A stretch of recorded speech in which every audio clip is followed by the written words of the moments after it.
الحمد لله رب العالمين، والصلاة والسلام على سيدنا محمد وعلى آله وصحبه أجمعين. خۆشەویستان و عزیزان، السلام عليكم ورحمة الله وبركاته. بەڕاشکاوی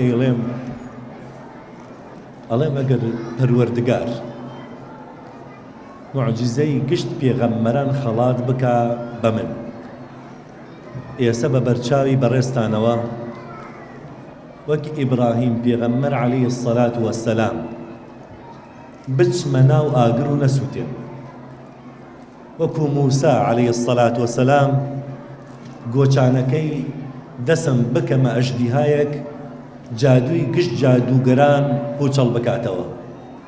وەکو موسا پێغەمبەر عەلەیهی السەلات وەسسەلام بە گۆچانەکەی دەسی لە بری نیل بیەم لە دووکان، بیەم لە سیروان وشک بکات و لەشکرێکی گەورە بەسەریا تێپەڕێ، وەک مەسیح عەلەیهی السەلات وەسسەلام قسە لەگەڵ مردووە بکەم،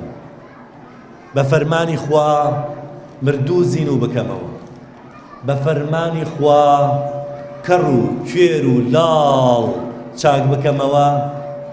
بە هیچ شێوازێک نابێت دڵخۆشیم بەو معجزاتانە بگاتە ئاستی دڵخۆشیم بە یەک ئایەتی قورئان، یەک ئایەتی ئەو قورئانە پیرۆزەی ئەو بەڕێزانە لە سنگیانە هەڵیان گرتووە، پاراستویانە لە گشت معجزەی گشت پێغەمبەران گەورەترە. ئەوە کاڵفامەکان بوون، ئەیانوت لەولا ئونزیل عەلەیهی ئایات من ڕەبێ، ئەوە بۆ چەند معجزەی مادی نەرێراتە خوارەوە بۆ ئەو پێغەمبەرە،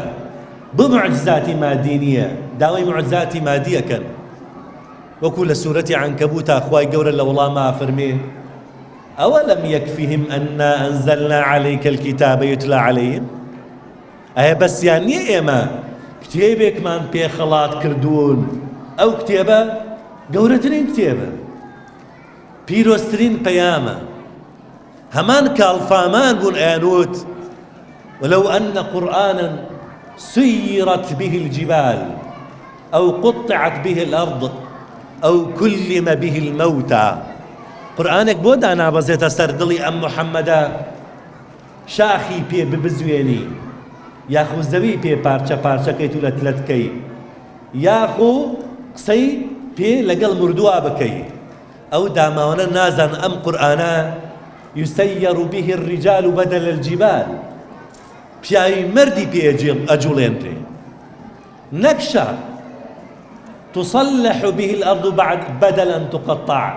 چاکسازی لە زەوی ئاکرێ، ئاوەدانیتی ئاکرێ بە بۆری ئەم قورئانەوە، نەک پارچە پارچە و لەتلەتی بکەی. ويكلم به الأحياء من أولي الألباب والنهى، کەسی مرد و عاقڵ قسەی پێ ئەکرێ، قسەی لەگەڵ ئەکرێ بەم قورئانە. بۆیە بەڕاستی جێی شانازیە سەرتان بڵند کەن، ئەو پەیامەتان پێیە جێی شانازیە لە هەموو کەس سەرتان بڵندتر بێ، باوەڕەکەن لەبەر خاتری ئەو پەیامەی کە لە سنگتانایە خۆم لە ئاستی پەنجەی پێتان ئابینمەوە. ئەو قورئانە ئەوەندە ئێوەی بەرز کردووەتەوە، ئەوەندە ئێوەی بەرز کردووەتەوە، گەورەی ئەو قورئانە گەورەی ئێوە لە گەورەی قورئانەکایە. سەری ئایەتی 9 سوورەتی ئیسرا بکەن چ گەورەیە. خودای گەورە فەرمێ إن هذا القرآن يهدي للتي هي چی؟ ئەقوەم لە چیە؟ لە هەموو شتێکە، لە هەموو چەمکێکی ژیانە، لە عەقیدە و بیر و باوەڕە، لە عەقڵگەرایی و ڕۆشنگەراییە، لە دڵە، لە ڕۆحە، لە ئەبووریە، لە ڕامیاریە، لە کۆمەڵناسیە، لە پەروەردا، لە هەموویانە بۆ چاکترین ڕێگا وەستاوترین ڕێگا ئاماژەمان بۆ کات و دەستمانەگرێت و ڕێنمۆییمان بۆ کات. با چەند مونەیە بگەڕمەوە ئاز دەکەن بزانن ئەم یەهدی للەتی هی ئەقوەمە چەند گەورەیە. ڕەحمەتی خوا لە ئیمامی غەزالی کتێبێکی هەیە بەداخە وەڵێم لە جیهانی ئیسلامیە زۆر خزمەت نەکراوە، شایانی ئەوەیە زۆر خزمەت بکرێ، ئەویش جەواهیر القورئان هاتووە، لە ناو قورئانە جەوهەرەکانی دەرێناوە، ئەو ئاەتانەی بوونەتە کولیات، بوونەتە قەواعدی و یاسا و ڕێسای گشتی بۆ ژیان دەریهێناوە خۆزگایە خزمەتی زیاتر بکرایە و بە زمانی شیرینی کوردیش پێشکەش بخوێنەوە بکرایە یهدی للەتی یەقوم لە بواری عەقیدە تۆ تەسەوور بکەن ئاز دەکانم تاکە کتێبێکە باسی یەکتاپەرستی خوا بکە سەری ئەو پەرتوکانەی دیکە کە بە ناوی خوداوە هاتوونەتە بازارەوە و ئاینی خوامان بە درۆ پێفرۆشرێ بەراورد بکە لەگەڵ قورئانە بزانێت چ جیاوازیەکیان هەیە بزانێت چ جیاوازیەکیان هەیە بڕۆ سەری بەرنامەی بایبڵ بکە و قورئانی پیرۆز بکە با دوو نمونەتان بۆ بژێرمەوە لەبەرەوە بزان ئەو قورئانەی بەدەستانەوەی و لەسەر ناو سنگتانایە و لە ناو دڵتانایە چ پەیامێکی پیرۆزە شەرمە ئێمەش سەربەرز دەبین بەم پەیامە سەرمان نەوی کرد لە ئاستی خەڵکە لە پەرتووکی پیرۆزە لە بایبڵ هاتووە سەیرترین دزی لەگەڵ سەیرترین مارەیە دوو نمونەتان بۆ ژێرمەوە سەیرترین دزی ئەمیش ئەوەیە ئیسحاق پێغەمبەر عەلەیهی السەڵات وەسەلام دوای ئەوەی پیر بووە هەردوو چاوی کوێر بووە وەکو لە کتابی مقەدەسە هاتووە چاوی کوێر بووە دابوو نەریتی ئەوان وا بووە کوڕە گەورە ئەبێتە جێنشین ئەبێتە پێغەمبەر پیرۆز دەکرێ ئەلی بن البکر ئیسحاقیش دوو کوڕی هەبووە کوڕێکیان بە ناوی عیسۆ کە کوڕە گەورەیە ئەبێ بێتە جێنشین پیرۆز بکرێ لانی باوکیەوە کوڕی دووەمیشان یعقوبە ئیسحاق کوڕە گەورەی بانگەکانس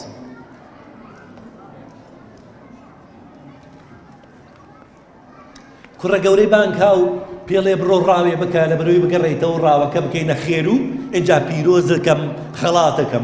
بتکەمە جێنشینی خۆم دایکیان کە ناوی ڕیفقەیە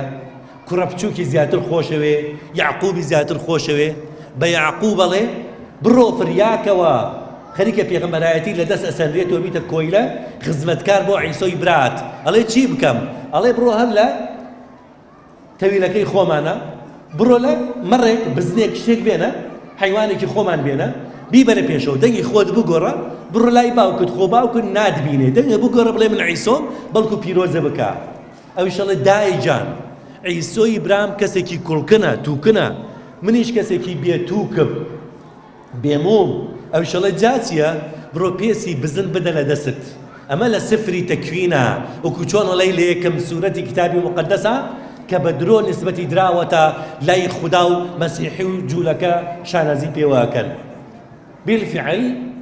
یعقوب دەنگە گۆڕێ پێسی بزنەدا لە دەستی ئەچێتە پێشەوە سڵاو لە باوکیەکە باوکی ئەڵێ وەرە پێشەوە ئەنجا دەستەدا لە دەستی ئەڵێ سوبحان الله دەستی عیسۆیە بەڵام دەنگی یعقوبە خەڵاتیەکە پێغەمبەرایەتی پێ خەڵاتەکە دوای ئەوە عیسۆی برای بە مانوویەتی ڕاوێکی کردو ئەگەڕێتەوە بۆ خزمەتی باوکی کاتێ پێزانێ ئەڵێ تازە لە دەستت چوو لە کیست چوو بەراوردی کە لەگەڵ قورئانە چ جیاوازێکیان هەیە سەیرترین مارەیی داوود گەنجێکی چست و چالاک و بوێرە جەنگاوەرێکی زۆر کارامە و ئازایە شاول پاشا کە لە قورئانە بە ناوی تاڵوتەوە هاتووە زۆر ڕقی لێ بێ چونکە خەڵک بوونەتە جەماوەری ئەو سەربازە جەنگاوەرە چالاکە ئازا و بەبێرە بۆیە پلانێک دانێ بۆ تیرۆرکردنی ئەزانێت داوود حەزی لە میکالی کچی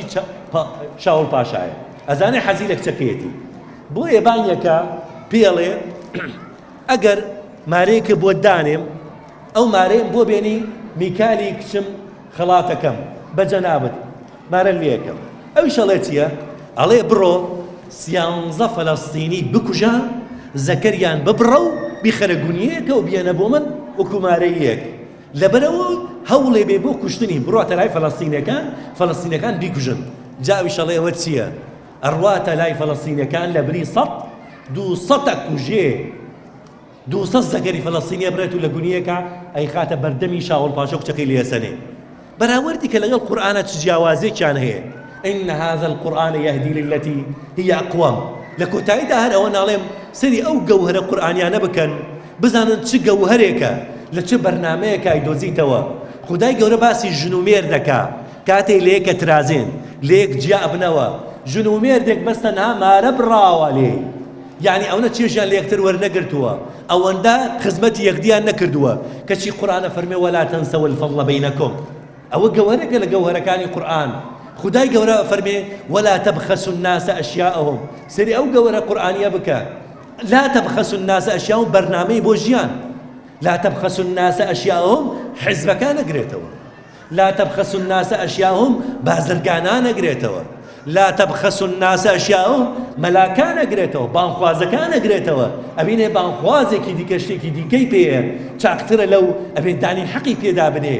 لا تبخسوا الناس أشياءهم لە هەموو چەمکێکی ژیانە ڕەنگەداتەوە یا ربی خدایە ئەو پەیامە بکەیتە